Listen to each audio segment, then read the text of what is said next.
Shri ജെക്സി Thomas, കൗതുകകരമായ ഒരു കാര്യം ശ്രീ വി ശിവൻകുട്ടിയുടെ കുറച്ച് മണിക്കൂറുകൾക്ക് മുമ്പുള്ള ഏറ്റവും പുതിയ ഫേസ്ബുക്ക് പോസ്റ്റിൽ മേയറെ ആ ചടങ്ങിലേക്ക് ക്ഷണിച്ചില്ല എന്നതിലുള്ള അദ്ദേഹത്തിന്റെ വിയോജിപ്പ് പരസ്യമാക്കുകയാണ്. ഞങ്ങളുടെ മേയറെ ഞങ്ങൾ ക്ഷണിച്ചില്ലെങ്കിൽ നിങ്ങൾക്ക് എന്താ കമ്മ്യൂണിസ്റ്റ് എന്ന് ചോദിക്കില്ലേ?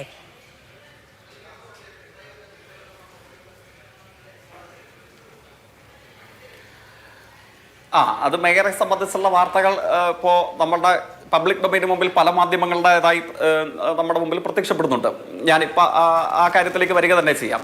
പക്ഷേ ബഹുമാന്യനായ BJP-യുടെ പ്രതിനിധി അദ്ദേഹം പറയുന്നു, അദ്ദേഹത്തിൻ്റെ അവസരത്തിൽ ഈ പ്രളയകാലത്ത് അരിയുടെ തുക കേരളത്തിൻ്റെ കയ്യിൽ നിന്ന് പിടിച്ചു പറിച്ചുകൊണ്ട് പോയില്ലേ സഹായം നൽകാതെ. ഞാനത് പറയുമ്പോൾ അദ്ദേഹം എന്നെ ആക്ഷേപിച്ചത് മണ്ടത്തരം പറയുന്നു, അല്ലെങ്കിൽ എവിടെ നിന്നോ കേട്ടിട്ട് വന്നിട്ട് ഈ ടെലിവിഷൻ സംവാദത്തിൽ വന്ന് തള്ളുന്നു, ഇങ്ങനെയൊക്കെയാണ്. ഞാൻ മനസ്സിലാക്കുന്നു മാതൃഭൂമി പോലെ നമ്മുടെ നാട്ടിൽ ആളുകൾ കാണാൻ താല്പര്യപ്പെടുന്നൊരു പ്രധാനപ്പെട്ട മാധ്യമ സ്ഥാപനം, ആ സ്ഥാപനത്തിൻ്റെ ഫ്ലോറിൽ നമ്മളൊക്കെ ചർച്ചയ്ക്കിരിക്കുമ്പോൾ അല്പം കൂടെ സ്വീകാര്യതയും മാന്യതയും ഒക്കെയുള്ള വാക്കുകളും പ്രയോഗങ്ങളും നമുക്ക് പരസ്പരം ഉപയോഗിക്കാൻ കഴിയുന്നതാണ് എന്നാണ് എൻ്റെ ഒരു അഭിപ്രായം. അങ്ങേക്ക് സ്വീകരിക്കാം, സ്വീകരിക്കാതിരിക്കാം. എന്തായാലും അങ്ങ് ചോദിച്ച ചോദ്യത്തിന് അതിൻ്റെ മറുപടി മാതൃഭൂമിയുടെ ദിനപത്രം തന്നെ പ്രസിദ്ധീകരിച്ച വാർത്ത ഞാൻ ആങ്കറുടെ ഫോണിലേക്ക് അല്ലെങ്കിൽ PCR-ന്റെ സമക്ഷത്തേക്ക് അയച്ചു കൊടുത്തിട്ടുണ്ട്. അങ്ങ് ആ വാർത്ത ഒന്ന് സംപ്രേഷണം ചെയ്യുവോ, അല്ലെങ്കിൽ ആ വാർത്തയെ സംബന്ധിച്ചൊരു വാചകമെങ്കിലും പറയുകയോ ചെയ്താൽ BJP പ്രതിനിധിക്ക് ഇതിനെ സംബന്ധിച്ചുള്ള അല്ല 205 കോടി അതിൽ അലൗട്ട് ചെയ്ത തുക തിരികെ വാങ്ങാൻ ഉള്ള നിർദ്ദേശം കേന്ദ്ര സർക്കാർ നൽകിയിരുന്നത് അടക്കമുള്ള കാര്യങ്ങൾ അന്ന് മാതൃഭൂമി അടക്കമുള്ള മാധ്യമ സ്ഥാപനങ്ങളെല്ലാം റിപ്പോർട്ട് ചെയ്തതാണ്. അതിലൊന്നും ഒരു തർക്കവുമില്ല ജേക്ക്.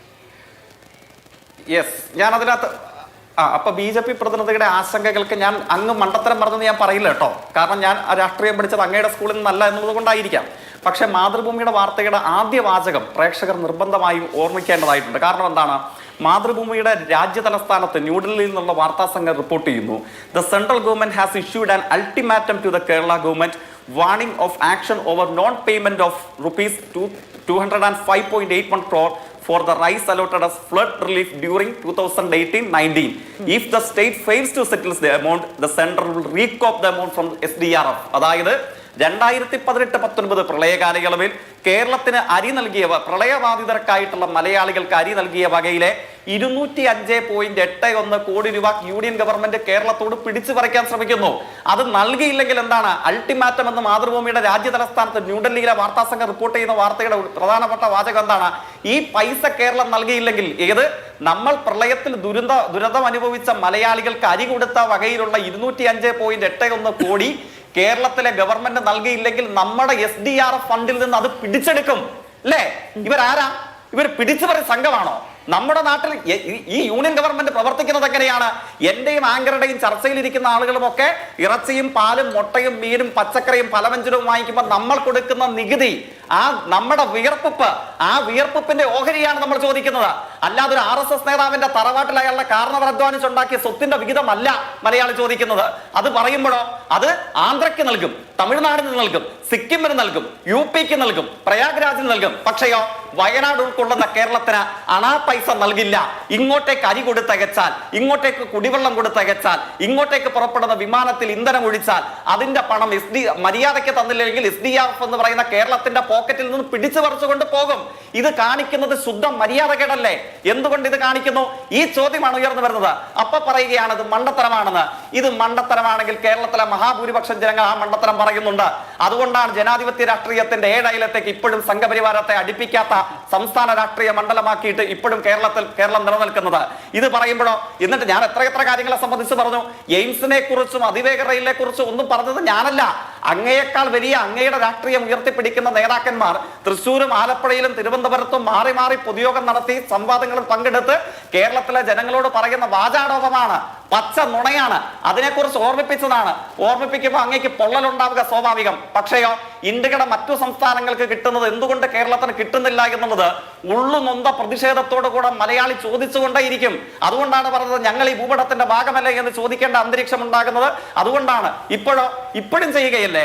നമ്മുടെ നാട് നേടിയെടുത്ത നല്ല മുന്നേറ്റങ്ങളെ ചൂണ്ടിക്കാണിച്ചിട്ട് അതുകൊണ്ട് കേരളത്തിന് പണം നൽകേണ്ടതില്ല എന്ന ശത്രുതാ സമീപനമല്ല സ്വീകരിക്കുന്നത്. അല്പാഴ്ചകൾക്ക് പുറകിൽ ഇപ്പൊ വിദ്യാഭ്യാസത്തെ കുറിച്ചൊക്കെ ഇവിടെ വന്ന് സംസാരിച്ചു പോയല്ലോ. IIM-ന്റെ കോഴിക്കോട് IIM-ന്റെ ഡയറക്ടർ ഡോക്ടർ ദബാഷിസ് ചാറ്റർജിയുടെ അഭിമുഖം എക്സ്പ്രസ് പ്രസിദ്ധീകരിച്ചു. അഭിമുഖത്തിന്റെ ലീഡ് വാചകം BJP നേതാവ് ശ്രദ്ധിക്കണം.